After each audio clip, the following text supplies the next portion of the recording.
C'est parti, dans cette vidéo on va parler de la meta viewport, ici de la balise meta name viewport. C'est très important pour le responsive, Je vais utiliser le mot responsive parce que je trouve que la traduction réactif, vous verrez vraiment beaucoup plus souvent responsive que réactif.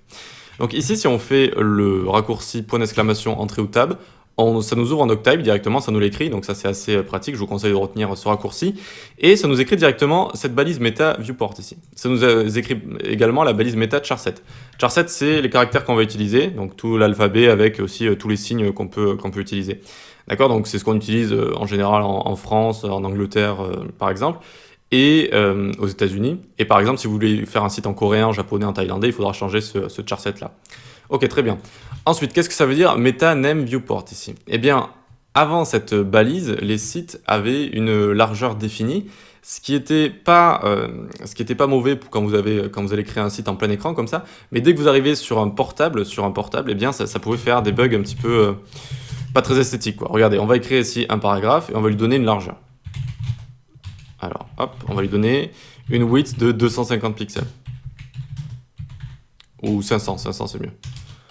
Hop, 500 pixels comme ça, très bien. Et maintenant, on va mettre en commentaire notre MetaName Viewport ici. Tac, on le met en commentaire, CTRL-C. Très bien, on va ouvrir notre site là, on appuie sur F12 pour ouvrir la console et on appuie sur Toggle Device Toolbar en bas. Toggle Device Toolbar, tac. Donc on voit que tant qu'on est sur un grand site, ça va, ça fonctionne bien. Mais dès qu'on va arriver à une certaine largeur, on voit qu'il y a une sorte de largeur définie ici qui ne s'adapte pas à la largeur qui est de notre écran ici. C'est-à-dire que nos sites fonctionnent en fait que en grand écran et à partir d'une certaine largeur, ils vont se faire cette sorte de bug ici où le contenu ne va pas vraiment bien s'afficher par rapport à tout notre écran. Comment résoudre ce problème? Eh bien, vous l'aurez deviné, c'est avec cette balise-là. Avec cette balise, qu'est-ce qu'elle veut dire? Viewport, c'est notre zone de vue, si vous voulez, notre zone de vue qu'on va avoir ici. Et ensuite, on va avoir le content width est égal device width. Donc ça, c'est important, c'est la largeur va être égale à la largeur de l'appareil qui t'utilise. La largeur va être égale à la largeur de l'appareil qui t'utilise. Donc on n'aura plus ce bug où il y a une sorte de largeur définie à partir d'une sorte de 1000 pixels ici et ça descend plus en dessous. Mais on va carrément tout adapter à la largeur de l'écran. On va tout adapter à la largeur de l'écran.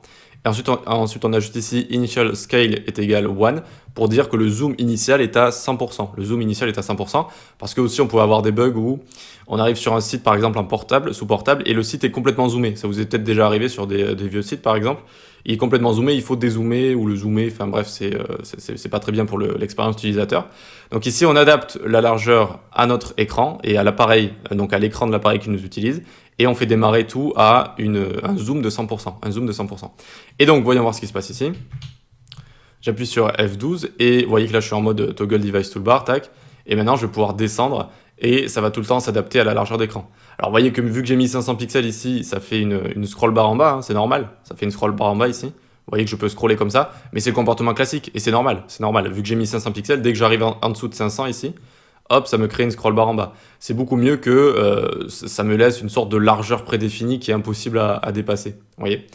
Ce genre de choses. Donc ici, voilà comment on rend un site responsive de base, c'est-à-dire avec cette balise. Alors ça ne va pas le rendre totalement responsive, attention.